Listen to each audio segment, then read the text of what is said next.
สบายดีตอนแรกตอนนี้ก็6 โมงแล้ว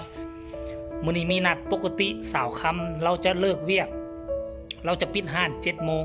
แต่ว่ามื้อนี้เป็นมื้อพิเศษพักมี4 ใบอยู่ห้านบ่มีแล้วเจเบาลาวก็ต้องไปตอน6 โมงใส่เวลา1 ชั่วโมงนี่ไปเลาะตลาดตะลีซื้อเครื่องซื้อของเอามาไว้ตู้แช่ในตอนแรกมื้อนี้มื้ออื่นนี่สาวค่ำไปขายของใหม่ก็จะบ่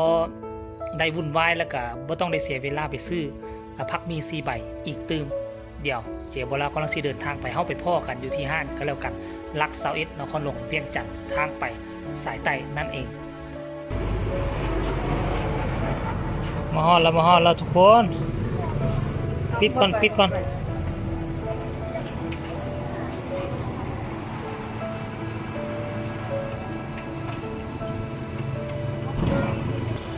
หาขี่รถมาฮอดเดี๋ยวสิพากันไปตลาดไปซื้อผักอยู่ตลาดก็ห่างจากนี่ไปประมาณ3 กิโลเด้อไปทางนั้นไปทางลงใต้ลงไปสวรรณเขตเนาะ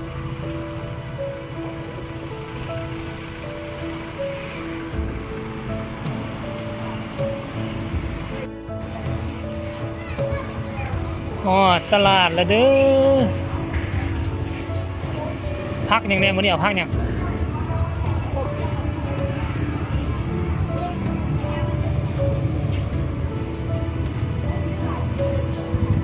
เราซื้อหมกกล้วยน้ำไปกินจักบีบ่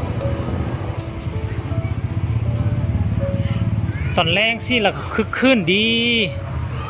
ทั้งแม่ค้าทั้งผู้มาซื้อโอ้ยเต็มผู้มาซื้อก็ออกจากโรงงานนนทองมา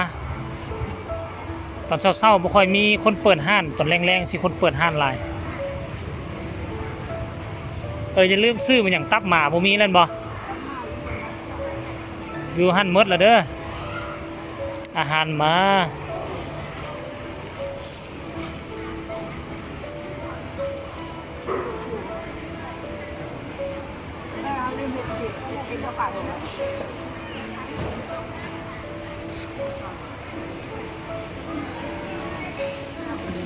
อาหารทะเลอาหารโอ้มีหมดปลาทอกปลาทูปีกกอกปีกไก่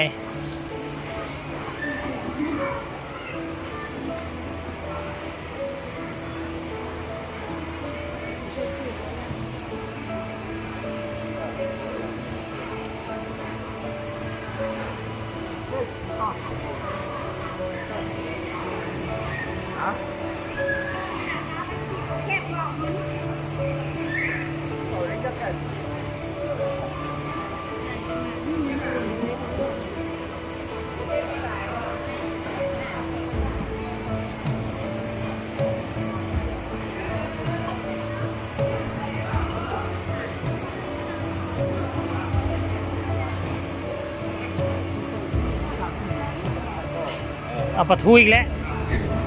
โอ้โหเอาเขาไปเอาหรือว่าเครื่องน่ะเครื่องฝากเขาไปเอาหรอแล้วแต่มันมี3 อันเล่นไปเล่นมาเอาปลาทูอีกแล้วทุกคน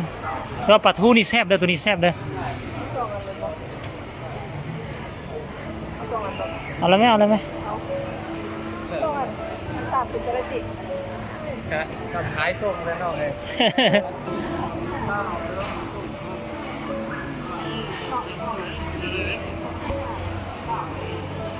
ติดใจซื้อกินสุดแล้วเนี่ย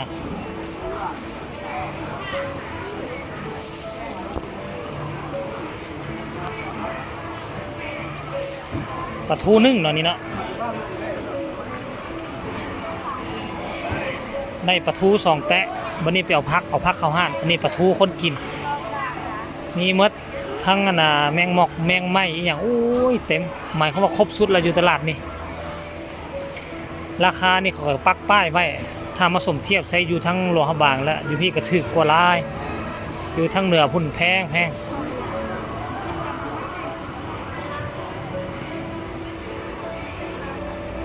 2-3 มื้อเขาออกตลาดเทื่อนึง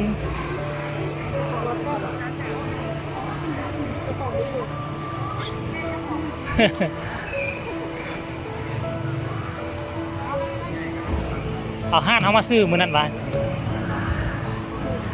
ห้านเดียวกันมื้อนั้นละ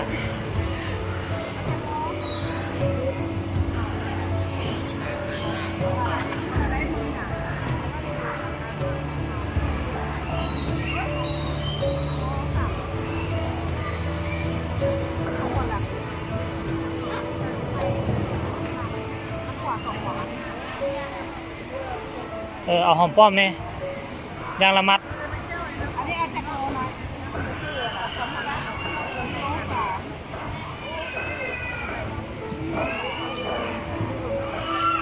สลัดกับกะหล่ำปีซื้อเข้าห้านสำหรับผักหอมบัวหอมป้อมเอาไปใส่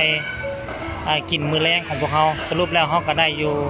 มื้อนี้เขาได้3-4อย่างเด้อแต่ว่าอีกจังน้อยเขาจะไปเลาะซื้อหมักไหม้แล้วก็ไปเลาะซื้อปิ้งเอ็นเอาไปกินแรงไปไปรถ มาสิซื้ออีกตื่มซะนะ มืดเรา เมื่อแล้วก็ไปอยู่ไสล่ะทางไหนไปซื้อรถซื้อจัก5-6ไม้ไปซิมึงดอกเอาแต่ปิ้งเอ็นนะเดี๋ยวจะไปอยู่รถท่าจะไปอยู่รถท่าซื้อเอาแต่ ไปอยู่รถค่ะ เอาทัวร์มาพอดี เอากับปิ้งเอ็นเนาะเอาสิ้นติดเอ็นหันเอาสิ้นงัวสิ้นควายเนาะ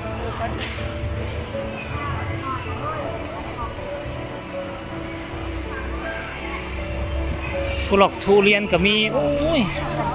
บ่อึดบ่ยากแล้วบัดนี้อยู่บ้านเฮาสมัยตะกี้นี่ยาก โจ้ยวงเรื่องลิ้นก็ตกไม่หลาย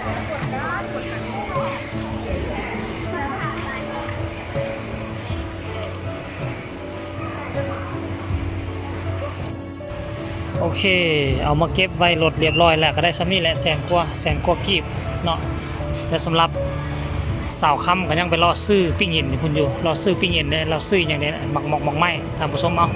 อันนี้ก็คือตลาดใหญ่นี่คมอุตสาหกรรมโรงงานคืออยู่ฝั่งนั้นเด้ออีกประมาณ2 ชั่วโมงนี่เวลาเขาเจ้าเลิกมานี่แถวนี้ก็สิเต็มแหละเขาเจ้าใส่ชุดยูนิฟอร์มของบริษัทของโรงงานของเขาเอามาเลาะเต็มอยู่แถวนี้เลยทำผสมเนาะเอาคลิปนี้ก็ฝากฝังเอาไว้ซ้ำนี่การที่มาเลาะตลาดซื้อพักซื้อมีไปเข้าห้านขนมปังของพวกเขานั่นเองคลิปนี้ฝากไว้ซ้ำนี่เด้อ